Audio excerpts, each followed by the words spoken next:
Urea সাৰৰ ৰমৰমীয়া বেহা, তৰকাৰী সাৰৰ কলা বেহা। ছফিউৰ নেতৃত্বত চলি আছে এই অবৈধ ব্যৱসায়।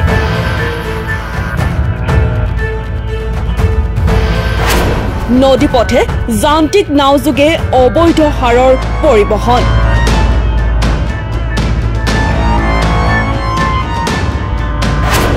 বৰপেটা গোৱালপাৰা সীমান্তত চলিছে এই অবৈধ ইউৰিয়া সাৰৰ ৰমৰমীয়া বেহা।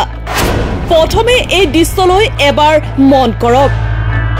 এয়া হৈছে বৰপেটা জিলাৰ চেঙা সমষ্টিৰ অন্তৰ্গত উজিৰৰ চৰ গাঁও, য'ত দিনে নিশাই ৰাসায়নিক সাৰৰ অবৈধ বেহা অব্যাহত আছে। একাংশ অসাধু ব্যৱসায়ীয়ে ইউৰিয়া সাৰ অবৈধভাৱে বিক্ৰী কৰি কৃষকসকলক দুৰৱস্থাত পেলাইছে। ফলত কৃষকসকলে ইউৰিয়া সাৰ উচিত মূল্যত পাবৰ পৰিৱৰ্তে অধিক দামত ক্ৰয় কৰিবলৈ বাধ্য হৈছে। সাধাৰণ কৃষকসকলে চৰকাৰে নিৰ্ধাৰিত মূল্যত ইউৰিয়া সাৰ পাব লাগে, কিন্তু এই অবৈধ কলা বজাৰৰ ফলত খেতিয়কসকলে সঠিক মূল্যত সাৰ লাভ কৰিব পৰা নাই।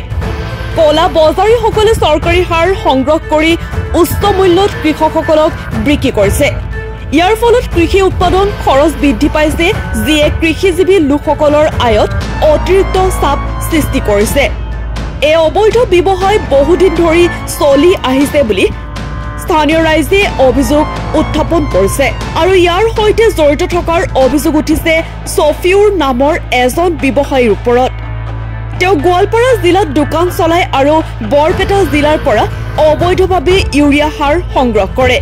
যান্ত্ৰিক নাও ব্যৱহাৰ কৰি নদীপথে দিন ৰাতি সাৰ প্ৰেৰণ কৰা হয়। এই অবৈধ ব্যৱসায় বন্ধ কৰাৰ দায়িত্ব কৃষি বিভাগ আৰু জিলা প্ৰশাসনৰ। যদি সময়মতে সঠিক ব্যৱস্থা গ্ৰহণ নকৰে, তেন্তে কৃষিজীৱী জনসাধাৰণৰ ওপৰত ইয়াৰ প্ৰভাৱ গভীৰ হ'ব।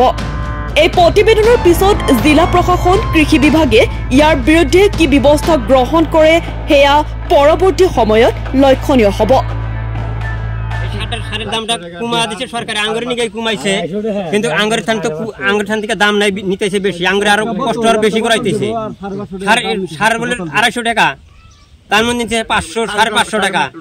শহীদের উপরও তো রাজহাঁস অভিযোগ উত্থাপিত হয়েছে, বেশি দামত তেখেতও বেশি দামে বেচতেছে তারা, আঙ্গুর তো ও দামে তো দেয় নাই। আমি ভিজুৱেল লৈছো সুপ্ৰিয়তৰ নামতো এটা মানে অভিযোগ উত্থাপন হৈছে, তেওঁলোকে বোলে 600 পৰা 700 কৰি টকা লৈ আছে এক বস্তা সাৰৰ নামত। ডিআরপি সারও 1700-1800 টাকা বস্তা নেয়। কিমান দাম লেখা আছে? লেখা মানে কিমান আছে ওটা তো আমরা লক্ষ্য করি না, তো আমরা তো পড়া জানি না। 1800 টাকা নেয় বস্তা, আর একটা আছে 1700 টাকা। এটা কৃষি বিভাগক কি আহ্বান জানাবো? এটা আহ্বান জানাবো আঙ্গুরের বস্তুর দাম কমা দেয় নাকি। এটা আঙ্গুরের আমরা খেতি মানুষ, কৃষক মানুষ, আমরা এটার দাম কমা দিবার লাগে। আঙ্গুরে এটার দামটা কমা সরকারে দিলি কি হবো, আমরা তো পাইতেছি না। ধানের বীজও তো এনেকুৱা বিক্রি করে। হ্যাঁ, ধানের তো ইমান 900 টাকা, 1000 টাকা, 400 টাকা দাম আছে। হ্যাঁ, 400 টাকা দাম আছে, 900 টাকা, 1000 টাকা করে নিছে আঙ্গুর। মুখ্যমন্ত্রী কি আহ্বান জানাবো? মুখ্যমন্ত্রী কি অনুরোধ? এটা আঙ্গুর জানার নাগবো যে কৃষির নিকে আঙ্গুর দানটা এত আঙ্গুরের দামটা, এই আঙ্গুর কৃষক মাসে উচ্চ দামে বিক্রি করে। আঙ্গুর এই দানের দামটা কমা রাখা নাগবো, সেটা আমরা কৃষককে আমরা আবাদ করে খাইবার পারবো। কতজনই তো কিনবারই পায় না বেচুন, তারা কি আবাদ করে খাবো আর কি। এক ভান্ডার বেতন গোনা আছে 200 টাকা 250 টাকা করে আছে, তাও 500 টাকা 900 টাকা করে নিছে। কোনে সিন্ডিকেট চলাই আছে? হ্যাঁ, কোনে সিন্ডিকেট চলাই আছে? এনা চালে আমরা শনিবার ডাকে দল বাজারের থেকে আনছি, বা মঙ্গলবারে বাজারের থেকে আনছি, বা বাগবারে বাজারের থেকে আনছি। স্থানীয় দোকানে তো একই বেচে আর কি। আর যদি বাজারে যদি বেচে তাহলে স্থানীয় দোকান নালারাও বেচবো, সবাই লয়েছে তো। হ্যাঁ, সবাই লয়েছে। এটা আঙ্গুরে আহ্বান জানাইলাম, আঙ্গুরে বস্তুর দামটা কমা দেয় না, সরকার এটা ধরে নাকবো আর কি। আমি আরো একটা অভিযোগ পাইছো, সুপিত নামৰ যি ৰিটেলাৰ আছে, তেও মানে ডিস্ট্ৰিক্ট গোৱালপাৰাত কিন্তু বৰপেটাত আহি দোকান কৰি আছে আৰু অবৈধভাৱে বৰপেটাৰ পৰা মাল লৈ আহিছে। কি কব এই সময়ত? অবৈধভাৱে আৰ তাৰ বাড়ি 400 বস্তা অবৈধভাৱে লৈ আহে, কম দামত লৈ আহে, কম দামে লৈ আসে, বেশি দামে বেচে আর কি। এটা আঙ্গুরে আহ্বান জানাইলাম, আঙ্গুরে কিভাবে একটা ব্যবস্থা করে দেন সরকার।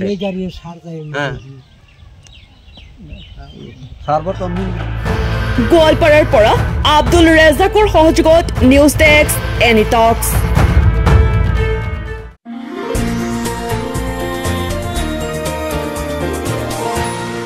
এনি টক্স, সোঁতৰ বিপৰীতে ৰাইজৰ স্বাৰ্থত।